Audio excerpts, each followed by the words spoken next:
If you want, feel free to use a black crayon to outline your details before you begin your self-portrait. All right, time for a self-portrait. A self-portrait is a picture of you, the artist. And we're gonna make artist self-portraits, so we're gonna include a palette and a paintbrush.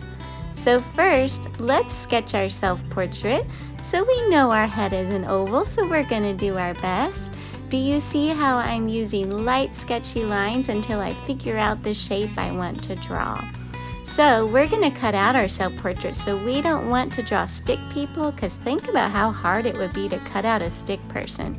So instead, think of shapes. So arms can be rectangles, bellies can be ovals or rectangles, legs are more rectangles. So think of those shapes that we're made up of and just try your best to sketch your self-portrait. I wanted to make myself look excited, so I have my arms up in the air, but you don't have to draw your self-portrait that way. Also, since I'm in my art studio, I'm just putting on sock feet. I'm not even giving myself shoes. So I'm gonna give myself some hands with some 5 fingers, and in one hand, I'm gonna put a paintbrush. So a long stick with a little, the bristles on one end.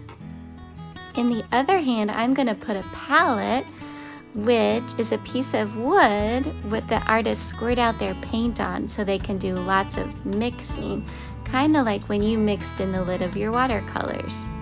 So I'll sketch that. Doesn't it look kind of like a bean? And then you can fill it full of lots of circles for your different colors of paint. All right, now we need to think about hair. So think about what your hair looks like and draw that. I'm drawing my hair since this is a self-portrait of me. Then we can give ourselves a face. Don't forget your eyebrows, your eyes. Don't forget your nose, and don't forget a smile. If you want, you can include missing teeth, anything you want. I'm not missing any teeth, so I just left it alone. And then you are going to add color. So you may be using your crayons. It depends on what you have in your supplies. At home, I just had colored pencils, so that's what I used. Now it is time to cut it out, and we know when we're cutting out, we try our best to cut on the line slowly, and we cut away from our hands. We don't want to cut towards our hands. We also don't want to cut off parts of our self-portrait. So we're making sure to go around the edge slowly. What if I cut right there? I would cut my hand right off. So I'm going slowly around the edge, making sure no parts fall off, and go all the way around until you get back to where you started from. If you have some tricky times going around different areas, just raise your hand and I can help you, but definitely try your best first, right? All right, so finish cutting out your self-portrait.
Alright, now we need to decide where to put your self-portrait in your picture. So move it around until you decide where you want it to go. I want it to be kind of close to my picture on my canvas, on my easel. So I'm going to do that, but I got to put glue on the back first, and I'm making sure to go all the way around the edge. If I put just glue in the middle, it would be sticking out and not sticking down very good. So put glue all the way around and stick it down where you want it. All right, I can't wait to see your artist self-portraits, everybody.